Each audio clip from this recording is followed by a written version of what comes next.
Hi, everybody. I'm Mark Walsh with the Bipartisan Policy Center. We're excited to have with us today Aneesh Chopra. Aneesh is a representative of the collision between technology and politics like no other.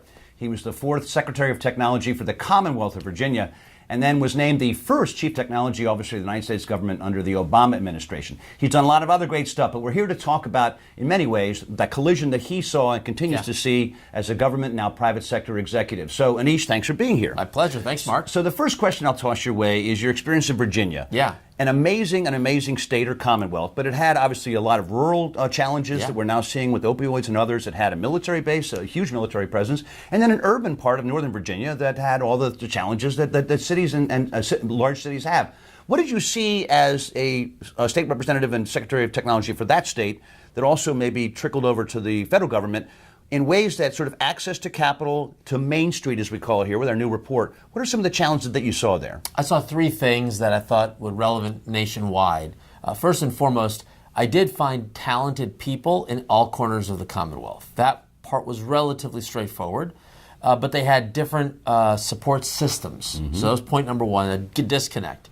Point number two, the notion that there were local problems that could be solved with entrepreneurs locally.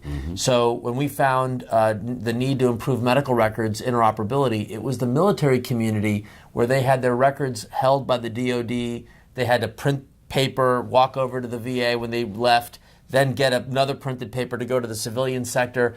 We saw some acute problems that actually were mirrors of what the problems would be for the nation. And so that allowed us to solve locally, but have solutions that could scale nationally or globally.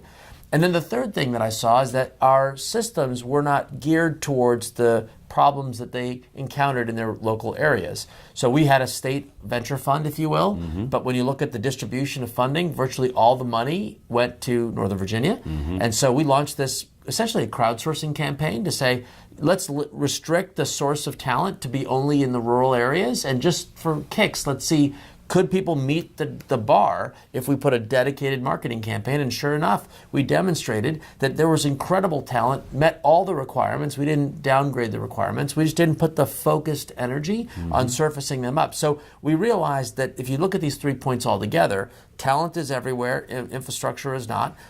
We had the solutions that could be local and then scaled. And then we had this notion that we could retool our programming. We actually thought there was a solution in there that could be brought to bear nationwide. And a lot of that's at the heart of crowdfunding and some of the other rules that we put in place in the Obama years. Fabulous.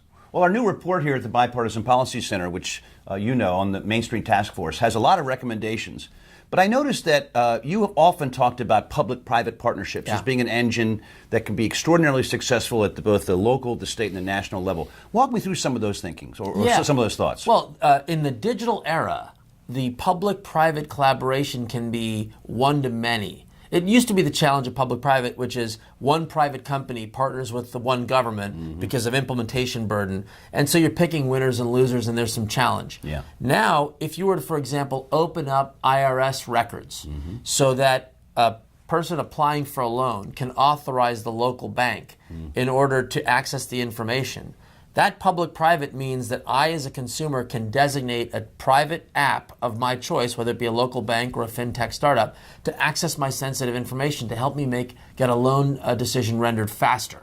So this new era of public-private is really powered by digital, and it's access to information, often my sensitive information. And I think that's the new fuel that will hopefully bring down the costs of lending and to potentially bring new solutions, new competitors to market so that Main Street gets the support services they need to thrive in the economy. I love it. Final question, sir.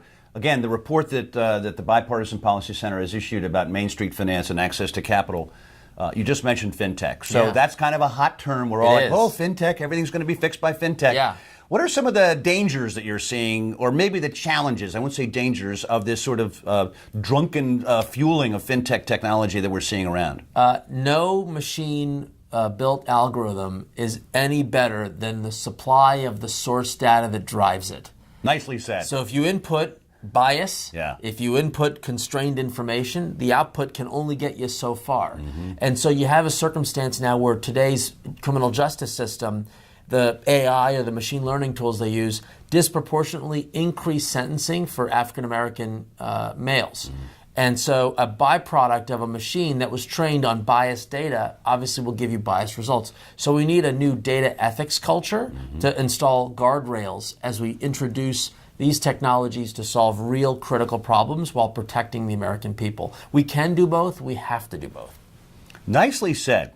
Aneesh Chopra, ladies and gents. Remember, the Bipartisan Policy Center's report on Main Street finance is out now. You should download it. It makes a great gift. Thank you, Aneesh. Thank you, Mark.